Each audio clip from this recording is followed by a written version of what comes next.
I need to say this up front, because it matters. I didn't realize anything was wrong that night until it was already almost morning. That's the part that still scares me the most. He was right there the entire time, walking past me, standing near me, watching me, and I treated him like just another guest. I worked the overnight shift at a small roadside motel. Nothing fancy. 2 floors, 26 rooms, and a front office barely bigger than a living room. Most nights were quiet enough that you could hear the hum of the soda cooler echo through the building. I worked alone from 10 p.m. to 6 a.m., which meant if something felt off, there was no one else to confirm it. The night this happened was a Tuesday. Dead slow. No late check-ins expected. At 12:38 a.m., the front door opened and a man walked in. He looked normal enough. Mid-30s. Average build. Dark hoodie, jeans, small duffel bag slung over one shoulder. He didn't hesitate or look around like most people do when they enter a strange place at night. He walked straight up to the desk and said, "I need a room." His voice was calm. Flat. Not rude. Not friendly. I checked him in without thinking twice. Room 108, ground floor, near the ice machine. He paid in cash. I handed him the keycard and gave the usual instructions. Checkout time, Wi-Fi password, breakfast hours. He listened without interrupting. What I noticed, only later, was that he didn't blink once the entire time we spoke.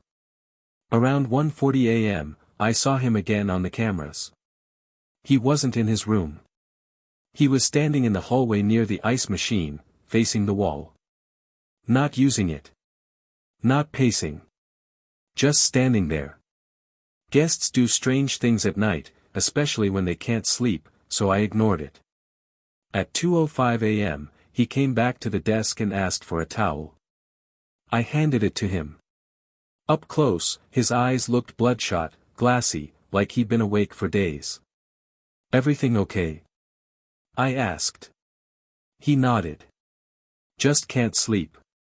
He walked away. At 3:12 a.m., he returned again. This time he asked if we had coffee. I told him it wouldn't be ready until morning. He nodded again. No frustration. No disappointment. Just nodded. That's when I started feeling uneasy. Not scared. Just watched. I pulled up the camera feeds and started paying closer attention. That's when I noticed something that didn't make sense. Room 108 showed no activity. No door open. No door close. No keycard use.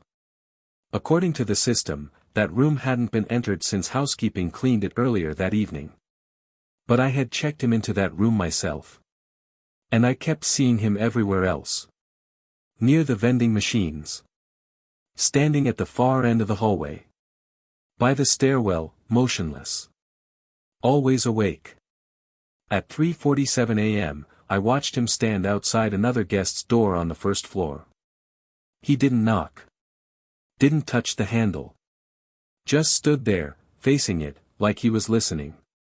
After almost 2 minutes, he slowly turned his head and looked directly into the camera.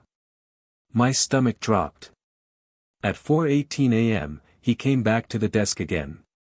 "Do you ever sleep here?" he asked. "No," I said. "Just work nights." He leaned forward slightly. "So you're awake the whole time?" "Yes." He smiled faintly. "That's good." I didn't ask why. By 5:05 a.m., the sky outside was starting to lighten. That's when I noticed something that made my hands start shaking. Room 108 was still marked occupied. But the man was sitting in the lobby. I checked the cameras again. The hallway outside room 108 was empty. The door hadn't opened. The keycard log was still blank. I walked down the hall myself and stood outside the room. I knocked. No answer. I used the master key. The door opened easily. The room was completely empty. No duffel bag. No clothes. No towel. The bed hadn't been touched. The bathroom floor was dry.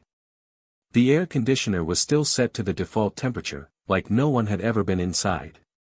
I stepped back into the hallway, heart pounding. When I returned to the lobby, the man was gone. I checked every camera. Every corner. Nothing. At 6:03 a.m., the system automatically checked him out. No charges. No notes. No alerts. Later that morning, when my manager came in, I told her about the guest in room 108. She frowned. "That room's been out of service," she said. I asked her what she meant. She hesitated, then told me there had been an incident a month earlier. A guest who refused to sleep. Walked the halls all night. Watched staff. Stood outside other rooms. One morning, he collapsed in the parking lot. He didn't survive. Room 108 had been locked ever since. I never went back to that job. Because I realized something that still makes my chest tighten. I never saw that man sleep.